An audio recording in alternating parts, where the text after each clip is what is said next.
Well, the IFRC has mobilized thousands of volunteers and workers all over Sudan to support people in a lot of areas with evacuations, family reunification, first aid, psychological support. How would you say aid deliveries have been so far? Are they sufficient? I mean, you're saying a lot more resources are needed, right? Yeah, you're absolutely right. The Sudanese Red Crescent, together with the Red Cross Red Crescent movement, including colleagues from what we call the Swedish Red Cross, Swiss Red Cross, Netherlands, have over time invested a lot in building the capacity of the communities that are vulnerable to disasters. So you have in the community people that are trained in provision of water and how to purify water. You have health workers, you have disaster managers, you have psychosocial teams that are on the ground. So I would say the humanitarian situation right now is there. The resources are small, but it's being shared out. But this is where we are actually highlighting and profiling the need to mobilize more resources for the people to be able to meet their basic needs. What would you say that your teams need most right now? At the moment, we are looking at provision of food, and because the next rain season is expected in the next couple of months. So you have to put at least 3 months after that rain season to be able to do any meaningful harvest with the war that has been disrupted. So we are talking about a rainy season that is coming, and there will be very little farm activities to be able to produce food.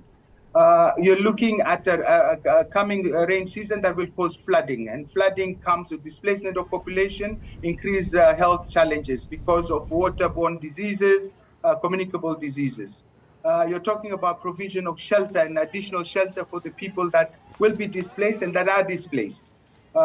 So it's a mixture of food, it's a mixture of health services that are required in terms of medical supplies, in terms of support for the health workers to be able to move, provide medical mobile services. You're looking at water purification and ensuring that water is accessed and clean, potable water is accessed by the communities. Are there areas in Sudan that are particularly hard to reach but is also in dire need of aid? Yes, this includes the capital city of Khartoum. This includes now places like Gadaref, where there are large population of people displaced. But there are also others like Darfur, where because of the conflict, then access becomes a challenge. This also includes Kordofan region. So there are areas that are actually experiencing active fighting. There are areas that have received IDPs, and the areas that are also a bit far away from the war that are providing support to people who are displaced. So it's a mixture of people directly in the conflict area and people receiving IDPs.